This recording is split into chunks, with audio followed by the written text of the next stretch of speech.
लूका की पुस्तक नया जमा लूका का 7:36 पढ़े।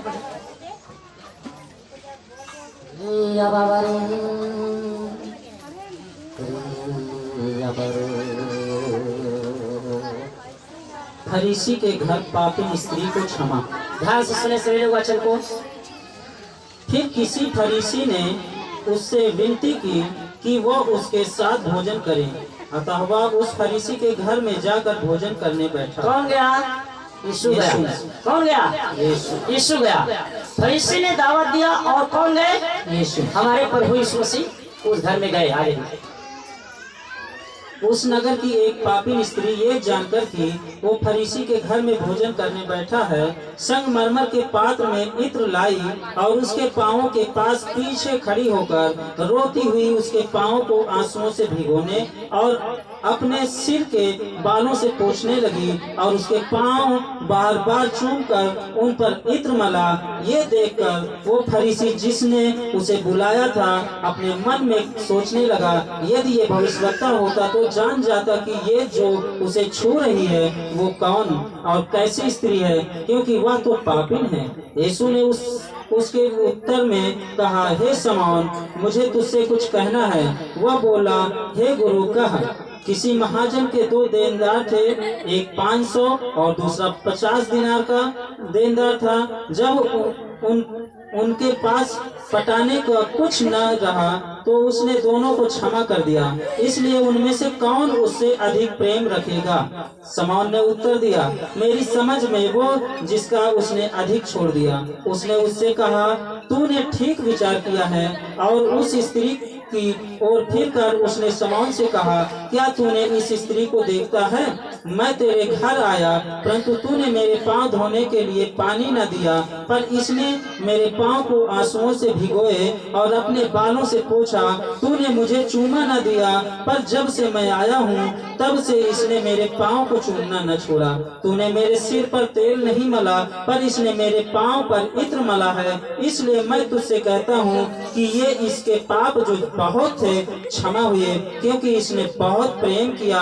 पर जिसका थोड़ा क्षमा हुआ वो थोड़ा प्रेम करता है। और उसने स्त्री से कहा, तेरे पाप क्षमा हुए। तब जो लोग उसके साथ भोजन करने बैठे थे वो अपने अपने मन में सोचने लगे, ये कौन है जो पापों को क्षमा भी करता है? पर उसने स्त्री से कहा, तेरे विश्वास ने तुझे बचा लिया है, कुशल से चली जा। आमीन। हालेलुया। फरीसी ज्ञानी है, शास्त्री ज्ञानी है, धनवान है। किसको बुलाया? यीशु मसीह को अपने घर पे बुलाया भोजन के लिए। और एक स्त्री, ध्यान सुनिए, एक स्त्री नगर में बदनाम थी, वो पापी थी, वो व्यभिचार की हुई थी, उसके पास गंदे गंदे काम वो करते थी, पर वो पूरे नगर में बदनाम थी। पर ध्यान सुनिए, वो मन में विश्वास की और यीशु के बारे में सोचते थे और सुनते थे कि एक यीशु मसीह आया है, परमेश्वर का पुत्र आया है, वो भविष्यवक्ता है, वो पापों को क्षमा भी करता है। जब मेरे पाप क्षमा होंगे मैं उद्धार पाऊंगी। और स्त्री सोचकर वो फरीसी के घर में आई। यीशु ने फरीसी के घर में आए तो फरीसी यीशु को पानी नहीं दिया, पाप धोने के लिए वो आदर नहीं किया, सम्मान नहीं किया, जिस तरीके से करना चाहिए उस तरीके से नहीं किया।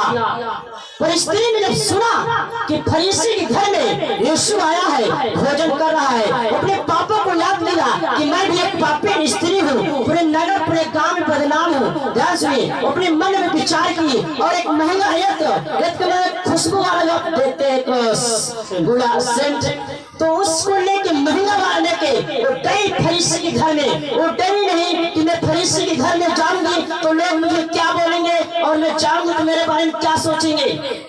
वो स्त्री ऐसा नहीं सोची कि मैं जाऊंगी तो क्या बोलेंगे मेरे बारे में, मैं तो बदनाम हूँ, मैं तो पापी स्त्री हूँ, मैं यीशु के पास जाऊंगी तो मुझे यीशु ग्रहण करेगा कि नहीं करेगा। वो स्त्री नहीं सोची कि मैं यीशु के पास जाऊंगी ग्रहण करेंगे, वो फरीसी मुझे दरवाजे पे आने देगा नहीं आने देगा। वो अपने मन में ठान लिया कि मैं जाऊंगी तो जाऊंगी, आपको भी आना है तो आना है। Hallelujah, hallelujah. तो ध्यान से सुनिए, वो स्त्री गई यीशु मसीह के पास और रोने लगी। रोने लगी, उसको अपने पापों को याद कर रही थी कि मैं पापी स्त्री हूँ, मेरा पाप, मेरी जो बुराई की हूँ कैसे खत्म होगी। और गई यीशु मसीह के पास, आंसू बहाने लगी और आंसू पाँव पे गिरने लगे, पाँव भीग गया, बालों से पहुंच रही थी, इत्र को तोड़ दिया।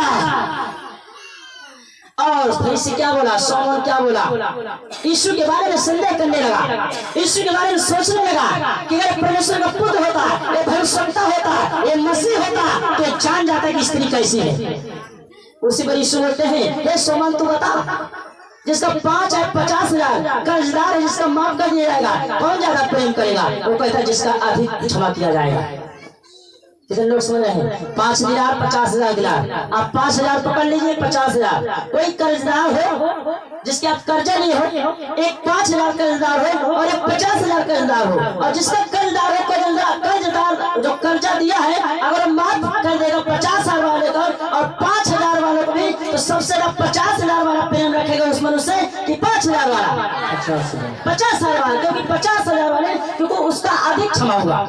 और स्त्री क्या थी? अधिक पापी थी, वो बहुत पाप कर रही थी। इसलिए यीशु ने जब शमौन अपने मन में सोचा, इसलिए उसको दृष्टांत सजाया, उसको समझाया, उदाहरण दिया कि जिसका अधिक क्षमा किया गया वो ज्यादा क्या करेगा? प्रेम करेगा। बता दो, जो जितने गंभीर से, जो जितने बीमारियों में जकड़ा रहता है, जो जितने समस्या में रहता है, जो मसीह में आता है, जब वो छुटकारा पाता है तो उतना ही प्यार करता है। सम्मान किया और फिर से सोचने लगा, वो एक पापी स्त्री है, एक ऐसा परमेश्वर का पुत्र, एक ऐसा भविष्यवक्ता है, एक स्त्री से छू रही है। याद रखिए, यीशु मसीह सबके लिए आया है, सबके लिए आया है, और पापियों के लिए आया है कि उनका पाप क्षमा हो और उद्धार पाए। और इसलिए भी आया है कि शैतान का बैंड बजा दे। आज दुष्टात्माएं लोगों को जकड़ के रखी है, दुष्टात्माएं लोग परेशान के रखती है, लोग दुष्टात्माओं से तंगी आ चुके हैं, पैसे उनके खर्च हो जा रहे हैं, बीमारियां बनी रहती है, आए दिन दुष्टात्माएं कहीं बेटी को पटकती है, कहीं बेटे को पटकती है, आए दिन खून की बलि दी जा रही है और सारी बलि यीशु मसीह क्रूस पे चढ़ाया हुआ है। हालेलुया। अगर आपको दुष्टात्माओं से छुटकारा चाहिए, बलि से छुटकारा चाहिए, तो यीशु की बलि को आपको याद रखना होगा। और कलवरी क्रूस पर बलि से चढ़ा कि तुम छुटकारा पा जाओ दुष्टात्माओं से। Hallelujah, hallelujah, hallelujah. आज दुष्टात्माएं लहू मांगती है, आज दुष्टात्माएं खून मांगती है, दुष्टात्माएं पशुओं का खून मांगती है। अगर सही समय पर पशु को खून न दिया जाए तो बहनों को गर्भ गिर जाता है, भाइयों के शरीर में घाव हो जाते हैं, भाइयों की गुप्त अंगों से वो खून को बहाने लगती है। क्या है? दुष्टात्मा को खून चाहिए, और इसीलिए यीशु मसीह अपना खून बहा के और हमें तुम्हें आजाद कर दिया है। Hallelujah, hallelujah. जब तक यीशु खून नहीं बहाता, जब तक यीशु में लहू नहीं बहाता, आज तुम में आजादी नहीं पा सकते थे और दुष्टात्माएं हमें छोड़ नहीं सकते थे, क्योंकि यीशु के लहू से हम खरीदे गए हैं और दुष्टात्माओं को यीशु से दाम दे के चुका दिया है, पूरा कर दिया है। आदम की वाक्य में जो पाप हुआ था उससे भी यीशु मसीह ने बचा लिया। हालेलुया। बोलो प्रभु यीशु मसीह की, बोलो प्रभु यीशु मसीह की। फरीसी धनवान भी था, सब कुछ था, पर एक तौर तरीके से नहीं मानता मैं यीशु की कैसे आदर सम्मान करूं। और वो आया, स्त्री आई और अपने पापों को अंगीकार किया, और यीशु मसीह क्या बोले? हे बेटी, क्या बोले? हे बेटी, जा, तेरे विश्वास ने तुझे बचा लिया, कुशल से जा। कैसे जा? कुशल से। आज आप भी कुशल से जाने वाले हैं। हालेलुया। एक स्त्री को देखेंगे, आज स्त्रियों के बारे में हम ज्यादा बताएंगे। अब ये स्त्री किस लिए आई? पाप क्षमा करने के लिए, मेरा पाप क्षमा हो जाए। पर एक स्त्री और आ रही, देखो किस लिए, ध्यान सुने। 8:40, लूका 8:40। यायर की मृत पुत्री और एक रोगी स्त्री। जब यीशु लौटा तो लोग उससे आनंद के साथ मिले, क्योंकि वे सब उसकी बाट जोड़ रहे थे।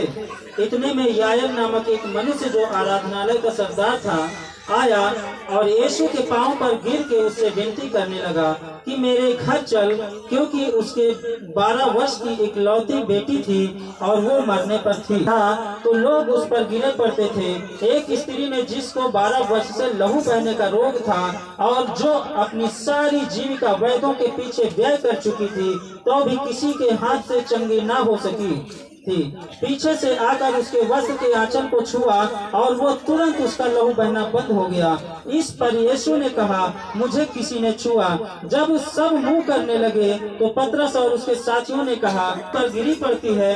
परंतु यीशु ने कहा, किसी ने मुझे छुआ, क्योंकि मैंने जान लिया है कि मुझ में से सामर्थ निकली है। जब स्त्री ने देखा कि मैं छिप नहीं सकती, तब कांपती हुई और उसके पांव पर गिरकर सब लोगों के सामने बताया कि उसने किस कारण से उसे छुआ और कैसे तुरंत चंगी हो गई। उसने उससे कहा, बेटी तेरे विश्वास ने तुझे चंगा किया, कुशल से चली जा। आमीन आमीन। हालेलुया। अरे एक स्त्री आई, उसको यह एहसास हुआ कि मैं पापी हूँ और यीशु के पास आई, अपने पाप को क्षमा करवाई।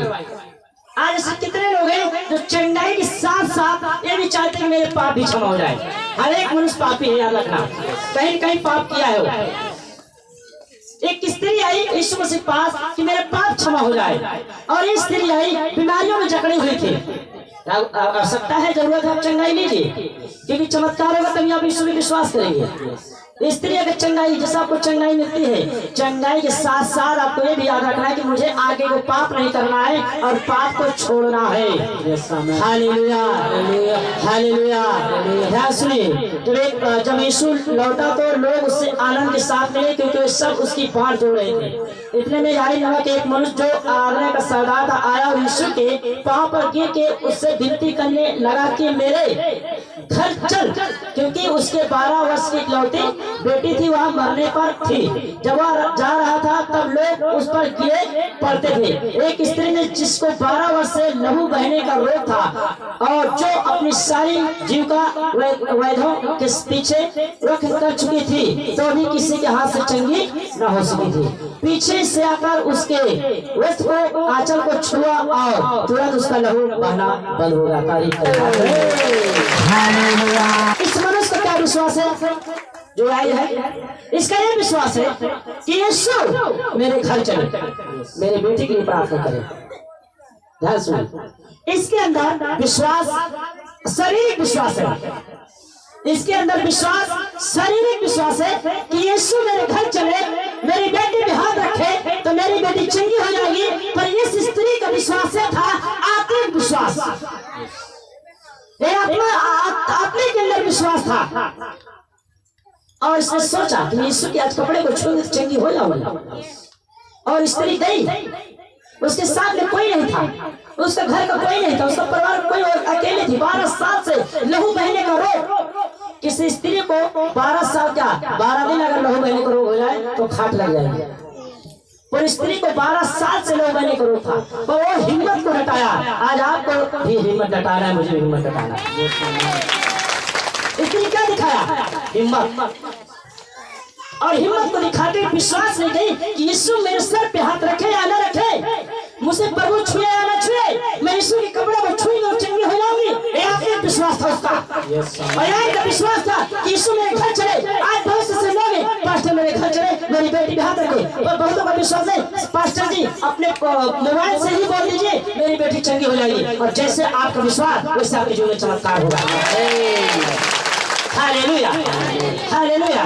देखिए यही के जीवन में भी चमत्कार हुआ। इसका यह विश्वास था कि यीशु मेरे घर में चले, मेरे बेटी को चंगा करे। और स्त्री को विश्वास था कि मैं कपड़े को छू कर चंगी हो जाऊंगी। और ये कपड़े को छुई और चंगी हो गई। और इसको चंगाई देने के बाद यीशु मसीह उसके घर नहीं आए थे। बेटी खत्म हो गई, मर गई। और यीशु बोले सो रही, मरी नहीं। वह काफी फरीसी यहूदी लोग भी थे, हंसने लगे, ठट्ठा करने लगे, ये पागल है क्या? यीशु को बोले पागल है क्या? बेटी मर गई, बोल रहा है कि मरी नहीं, सो रही है। यीशु मसीह बोले कोई बात नहीं, चलो साइड हो जाओ। 3 चेलों के लिए और लड़की के माता पिता के लिए अंदर गए, बोले चलो बेटी उठ, और बेटी उठ गई। आमीन, हालेलुया, हालेलुया। चलते हुए चली हुई। अंधा कहाँ चंगा हुआ? रोड पे। लंगा भिखारी कहाँ चंगा हुआ? वो मंदिर के फाटक में भीख मांग रहा था। पतरस बोला मेरे पास न सोना है न चांदी है, यीशु नाम है, चल फिर। वो चलने लगा था। यीशु की स्टाइल है, यीशु का तरीका है। वो जिसको जहाँ चाहेगा वह चलना करेगा। पर परमेश्वर की परीक्षा नहीं कर सकते लोग। हालेलुया। आप कोई बोले कि मेरे सर में दर्द है, प्रार्थना कर, मेरा सर का दर्द जाए तो मैं यीशु में चलूंगी तभी विश्वास करूंगा। बोलो ऐसे लोगों को यीशु मसीह चंगो नहीं करते। ये तो तुम लोग हटीले हो, लोभी हो, मतलबी यार हो। परमेश्वर की परीक्षा। Hallelujah, hallelujah. बोलो प्रभु यीशु मसीह की।